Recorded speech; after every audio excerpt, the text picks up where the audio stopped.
नमस्कार, स्वागत है आपका JMH न्यूज चैनल में। मेरा नाम है नवनीत JMH। चलिए शुरुआत करते हैं नॉन स्टॉप खबरों से। सबसे पहली बड़ी खबर आपको बता दें, पुलिस की एक बड़ी कार्रवाई देखने को मिली। आइए जानते हैं। देखिए, आपको बता दें, उत्तर प्रदेश के चंदौली में दीनदयाल उपाध्याय जंक्शन पर जीआरपी ने रेल यात्रियों का सामान चुराने वाली एक गैंग का पर्दाफाश किया है। DDU जंक्शन की जीआरपी का कहना है कि ट्रेनों में चोरी करने वाले इस गैंग में सिर्फ और सिर्फ महिलाएं शामिल हैं। पुलिस ने 5 महिलाओं के पास से रेल यात्रियों के मोबाइल और नकदी बरामद कर ली है। पुलिस का कहना है कि सभी महिलाएं बिहार के अलग अलग जिलों की रहने वाली हैं। सभी एक साथ मिलकर ट्रेनों में चोरी की वारदात को अंजाम देती थी। पुलिस इन सभी महिलाओं को गिरफ्तार कर जेल भेजने का काम कर चुकी है। अब बात कर लेते हैं नोएडा में सुपरटेक बिल्डर द्वारा नोएडा प्राधिकरण के अधिकारियों के साथ साठगांठ कर बनाए गए ट्विन टावर पर सुप्रीम कोर्ट के आदेश पर रविवार को यानी कि विगत दिन विस्फोटक लगाकर जमींदोज कर दिया गया। इन दोनों टावरों के निर्माण में नियम कायदों की अनदेखी के साथ ही जमकर भ्रष्टाचार किया गया था। यूपी सरकार ने रविवार देर रात सुपरटेक ट्विन टावर मामले में संलिप्त रहे यानी कि दोषी रहे यानी कि संलिप्तता रही जिनकी उनको नोएडा प्राधिकरण के 26 अधिकारियों की लिस्ट जारी की है, जिसमें से 6 मौजूदा अधिकारी हैं, जबकि एक की मौत हो चुकी है। बाकी 19 रिटायर्ड अधिकारी बताए जा रहे हैं। भ्रष्टाचार के आरोपी इन अधिकारियों में 2 महिलाओं के नाम भी शामिल हैं। माना जा रहा है कि इस लिस्ट को जारी कर यूपी सरकार ने भ्रष्ट अधिकारियों पर सख्त एक्शन की तैयारी शुरू कर दी है। खैर, अब जान लेते हैं यूपी में मानसून और बारिश आग में चोली का खेल खेल रही है। कई इलाकों में बाढ़ के हालात है तो कई इलाकों में अभी भी गर्मी परेशान कर रही है। आपको बता दें, राजधानी लखनऊ समेत 40 जनपदों में हल्की बारिश हुई। हालांकि इससे उमस भी पैदा हो गई, जिसने गर्मी बढ़ा दी है। भीषण उमस से उकताए लोगों को शाम तेज हुई बरसात ने खासी राहत दी है। इसी के साथ ही अगले 3-4 दिनों तक गर्मी से राहत के आसार दिख रहे हैं। आज और कल तेज बारिश की संभावना भी जताई गई, जो गर्मी से राहत देगी। वहीं आपको बता दें, मौसम विभाग के अनुसार अगले 3-4 दिन ऐसा ही मौसम रहने वाला है। आज और कल यानी कि सोमवार और मंगलवार को तेज बरसात के कुछ जनपदों में संकेत जारी किए गए हैं। इसी के साथ ही विगत दिन आपको बता दें, सुबह से भारी उमस देखने को मिली और इसी के साथ ही शाम को कई जनपदों में बादलों का प्रकोप देखा गया। बादलों की आवाजाही के साथ ही बरसात की पूरी संभावनाएं आगामी दिनों के लिए जताई गई हैं। 3 दिन में आपको बता दें तेज बरसात भी हो सकती है, ये भी मौसम विभाग ने चेताया है। अब बात कर लेते हैं Uttar Pradesh subordinate service selection commission UPSSC UP लेखपाल भर्ती मेन परीक्षा के रिजल्ट जल्द जारी करने वाला है। आपको बता दें, परीक्षा में शामिल हुए उम्मीदवारों को लंबे समय से अपने एग्जाम परिणाम का यानी कि रिजल्ट का इंतजार है और भर्ती परीक्षा की प्रोविजनल आंसर की 1 अगस्त को जारी कर दी गई थी।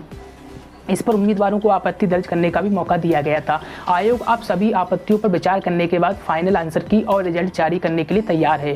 संभव है कि परीक्षा की फाइनल आंसर की अगले सप्ताह जारी कर दी जाएगी। इसी के साथ ही आपको बता दें, जो उम्मीदवार परीक्षा में शामिल हुए हैं वो अगले सप्ताह ही अपना एग्जाम रिजल्ट चेक कर सकेंगे। रिजल्ट डेट की आधिकारिक नोटिस जल्दी आधिकारिक वेबसाइट upssc.gov.in पर जारी कर दी जाएगी। उम्मीदवार अपने एग्जाम रोल नंबर की मदद से यह परिणाम यानी कि रिजल्ट और फाइनल आंसर की को चेक कर पाएंगे। तो कहीं ना कहीं लेखपाल परिणाम को लेकर काफ़ी समय से अभ्यर्थी इंतजार कर रहे हैं, क्योंकि लाखों की संख्या में इसमें आवेदन किए गए थे। अब बात कर लेते हैं यूपी में फैले नशे के कारोबार और नशे के सौदागरों को लेकर सीएम योगी द्वारा दिए गए आदेश का असर उत्तर प्रदेश में देखने को मिलने लगा है। पश्चिमी यूपी से एक बड़ी खबर आ रही है। सीएम के आदेश के बाद यूपी पुलिस ने पश्चिमी उत्तर प्रदेश में छापेमारी अभियान चलाया तो 150 से ज़्यादा लोग हत्थे चढ़े हैं। एसएसपी यहाँ के रोहित सिंह इन्होंने बताया है कि अवैध रूप से नशे का सामान बेचने वालों के ठिकानों व गोदामों में छापेमारी की गई है।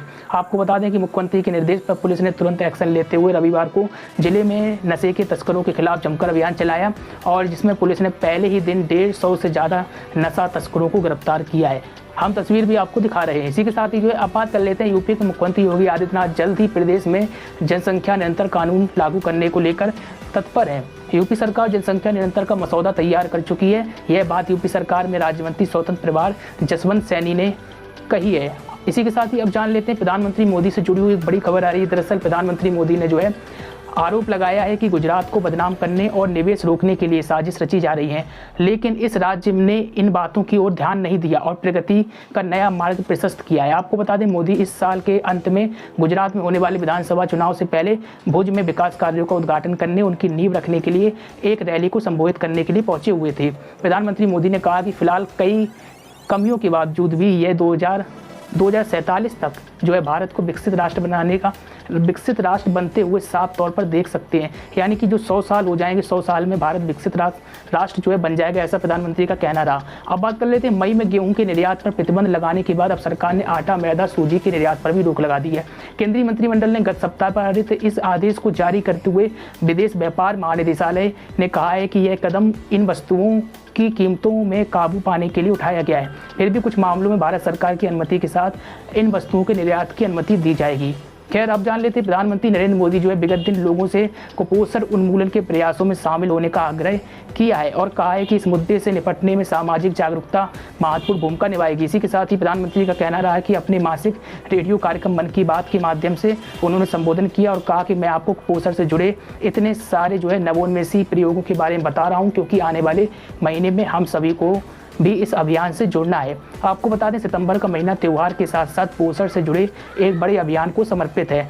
हम जब मनाते हैं कि पोषण माह, हर साल 1 से 30 सितंबर तक जो है कुपोषण के खिलाफ पूरे देश में कई रचनात्मक और विविध प्रयास किए जा रहे हैं, ये भी प्रधानमंत्री का कहना रहा। इसी के साथ ही ये भी कहा कि इसको देखते हुए प्रौद्योगिकी का बेहतर उपयोग और जन भागीदारी भी पोषण अभियान का एक महत्वपूर्ण हिस्सा बन गया है। प्रधानमंत्री ने कहा कि देश में लाखों आंगनबाड़ी कार्यकर्ताओं को मोबाइल डिवाइस उपलब्ध कराने को लेकर आंगनबाड़ी सेवाओं की पहुंच की निगरानी के लिए एक पोषण ट्रैकर ऐप भी लॉन्च किया गया है। तो ये संबोधन रहा जो मन की बात कार्यक्रम प्रत्येक रविवार को आता है, जिसमें प्रधानमंत्री मोदी संबोधित करते हैं, उसी दौरान ये सब बातें कही हैं। इसी के साथ ही आपको बता दें, पिछले 4 साल से नियुक्ति की राह देख रहे चयनित शिक्षकों के लिए अच्छी खबर है। मध्य प्रदेश के मुख्यमंत्री शिवराज सिंह चौहान ने बड़ी घोषणा करते हुए 4 सितंबर को 18,000 शिक्षकों को नियुक्ति पत्र देने का ऐलान कर दिया है। यह कार्यक्रम भोपाल के आपको बता दें जम्बूरी मैदान में होगा। आगामी रविवार को होने वाले इस कार्यक्रम में 18,000 शिक्षकों को नियुक्ति का पद यानी कि जो है नियुक्ति पत्र होगा, ज्वाइनिंग लेटर होगा, एक तरफ से दिया जाएगा। इसके अलावा सभी शिक्षकों को 1 दिवसीय ट्रेनिंग भी दी जाएगी। अब आपको बता देते जाते जाते अरविंद केजरीवाल का बड़ा बयान आ रहा है। मुख्यमंत्री अरविंद केजरीवाल ने विधानसभा के विशेष सत्र में विश्वास मत का प्रस्ताव पेश किया है। केजरीवाल ने केंद्र सरकार पर खूब हमला बोला। सीएम ने कहा कि महंगाई अपने आप नहीं बढ़ रही है, केंद्र ने अनाप शनाप टैक्स लगाया इसलिए बढ़ रही है। इसी के साथ ही बीजेपी पर हमलावर होते हुए केजरीवाल ने कहा कि किसान दर दर की ठोकरें खा रहा है, किसान का कर्ज माफ़ नहीं करते, छात्र के कर्ज माफ़ नहीं करते, उनके पिता की जो है ज़मीन कुर्क कर देते हैं, मध्यम वर्ग के आदमी का जो है कर्ज माफ़ नहीं करते। मुख्यमंत्री अरविंद केजरीवाल ने विधानसभा में कहा है कि इन्होंने बीजेपी यानी हमारे विधायक खरीदने की पूरी कोशिश की। विश्वास प्रस्ताव से हम साबित करेंगे कि एक भी विधायक जो है नहीं बिका। कहीं ना कहीं जो है गुस्सा, आक्रोश देखने को मिला है अरविंद केजरीवाल का, जो उन्होंने प्रधानमंत्री मोदी यानी बीजेपी पर जो है प्रतिवार किया है और विधायक खरीदने को लेकर भी आरोप लगाया है। अब बात कर लेते हैं 29 अगस्त यानी कि आज राष्ट्रीय खेल दिवस मनाया जा रहा है। यह दिन हॉकी के दिग्गज खिलाड़ी मेजर ध्यानचंद के जन्मदिन के मौके पर उन्हें श्रद्धांजलि देने के लिए मनाया जाता है। हॉकी के दिग्गज खिलाड़ी मेजर ध्यानचंद यानी आज 29 अगस्त को जो है 170वीं जयंती है और हॉकी के जादूगर कहे जाने वाले भारत की महान हॉकी खिलाड़ी मेजर ध्यानचंद का जन्म जो है 29 अगस्त 1905 को वर्तमान प्रयागराज यूपी में हुआ था। अपनी बुनियादी शिक्षा प्राप्त करने के बाद उन्होंने 1922 में एक सैनिक के रूप में भारतीय सेना की सेवा की। सच्चे खिलाड़ी थे और हॉकी खेलने के लिए जो है सूबेदार मेजर तिवारी से प्रेरित थे। ध्यानचंद ने उन्हीं की देखरेख में हॉकी खेलना शुरू किया था और बाकी जो है मेजर ध्यानचंद के नाम पर जो है खेल रत्न भी दिया जाता है, जिसकी शुरुआत जो है राजीव गांधी खेल रत्न अवार्ड को बदलकर की गई, जिसमें 25 लाख की राशि जो है खिलाड़ी को दी जाती है। लगातार बने रहिए, खबरों को पढ़ना चाहते हैं JMHnews.in पर विजिट करें। नमस्कार।